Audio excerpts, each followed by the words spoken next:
د مینا ټي وي چینل درنو لیدونکو سلام ستړي مشئ وخت مو په خیر پام وکړئ د دې سات خبري ټولګي ته ولسمشر غني له خپل تاجک سیال سره ټلیفوني خبرې کړې دي د ارګ د معلوماتو له مخې په دغه ټلیفوني مکالمه کې دواړو لورو د هغو افغانانو په اړه چې تاجکستان سره په سرحدي سیمو کې د طالبانو د ظلم او تاوتریخوالي له امله دغه هیواد ته ورغلي خبرې کړې دي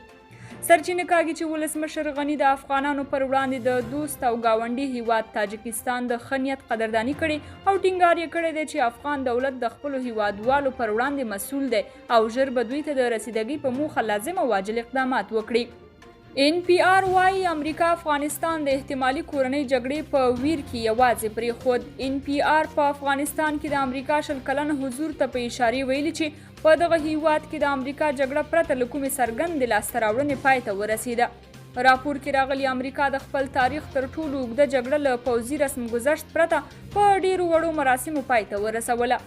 د راپور له مخې هغه جګړې چې ګټل شوې وي داسې پای ته نه رسیږي لکه امریکا چې په څه ډول افغانستان پرېښود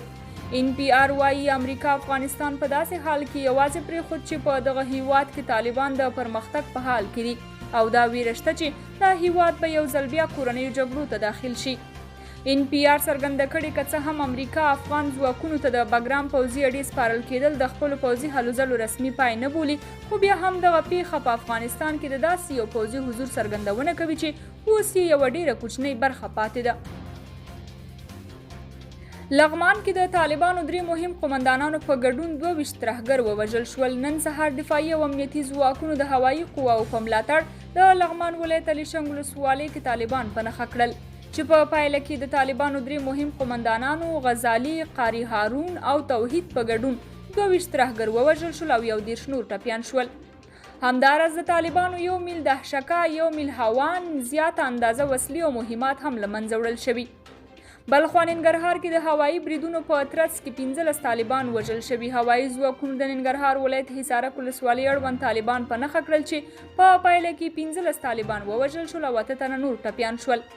په دې بریدونو کې د دښمن یو شمېر وسلې او مهمات هم له منځه وړل شوي همداراز په یاده ولسوالۍ کې طالبانو 4 کړۍ ماینونه ځای پر ځای کړي و چې د ملي اردو ځواکونو لخوا کشف او شنډ شول د دغو ماینونو په کشف او شنډولو سره د خونړیو چاودنو مخه ونیول شو او د لسګونه انسانانو ژوند وژغورل شو د افغان پولیسو نوم د ملګرو ملتونو له بدنام لیست څخه ایستل شوی دی ملګرو ملتونو د افغان پولیسو نوم د دغه سازمان له بدنام لیست څخه ایستلی دی د هیواد بهرنیو چارو وزارت د ملګرو ملتونو دا اقدام ستایلی او ویلي دي چې دا پرمختګ د بشري حقوقو نړیوالو ارزښتونو ته د افغان حکومت ژمنتیا څرګندوي ملګرو ملتونو په 1498 کال کې د افغان پولیسو نوم په خپل بدنام لیست کې شامل کړی په دغه لیست کې د افغان پولیسو د نوم شاملېدو دلیل په جګړه کې د ښکېلو پولیسو په لیکو کې د ماشومانو حضور بدل شوی و د ویلو ده چې افغانستان په 1994 کال کې د ملګرو ملتونو د ماشومانو د حقونو کنوانسیون لاسلیک کړ او ژمنه یې وکړه چې په امنیتي لیکو کې د ماشومانو د ګمارلو مخنیوی به کوي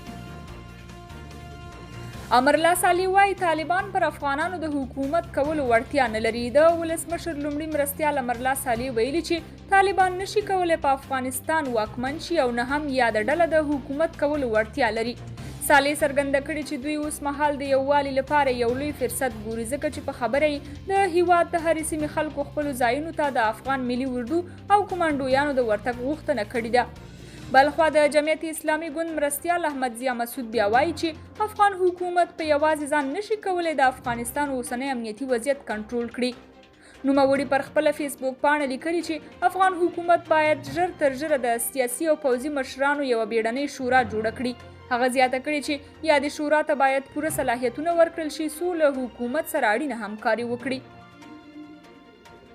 امریکا وايي په کابل کې د سفارت تر تړلو پلان نه لرو امریکا وايي په کابل کې سفارت پرانیستی دی او پرانیستی به وي په کابل کې د امریکا سفارت پر خپله ټویټر پاڼه لیکلي د ولسمشر بایډن له لارښوونې سره سم به امریکا په افغانستان کې خپل نظامي حضور ته د پای ټکی ږدي خو ډیپلوماټیک حضور به یې ادامه ولري څو یې له دې لارې د افغانستان له خلکو سره همکاري دوام پیدا کړي امریکا وايي په کابل کې د خپل سفارت د تړلو لپاره هیڅ پلان نه لري په دغه ټویټ پیغام کې راغلی چې امریکا د افغانستان اوسنی وضعیت له نږدې څاري او د اړتیا په صورت کې به د ښه کېدو او حضور په اړه پریکړه وکړي پرون د وال سټریټ ژورنال په یو راپور کې راغلی و چې په دې وروستیو کې د افغانستان خراب امنیتي وضعیت امریکایي چارواکي هم اندېښمن کړي او هغوی غواړي چې د خپلو ډیپلوماټانو د اضطراري وتلو لپاره پلان جوړ کړي ترڅو د وضعیت د لا بې ثباته کېدو په صورت کې خپل وګړي هر څه ژر له دغه هیواده وباسي. چین افغانستان ته څه د پاسه 600 د اکسیجن تولیدولو ماشینونه ورکوي. په چین کې د افغانستان سفیر وایي چې د تیرو مرستو پر دوام چین له افغانستان سره د څه د پاسه 600 د اکسیجن تولیدولو ماشینونه مرسته کړې ده. احمد جاوید قایم ویلي چې د دې مرستې لومړۍ جوپه چې 514 ماشینونه دي نن سهار کابل ته رسیدلي او پاتې 100 نور به سبا کابل ته ورسیږي.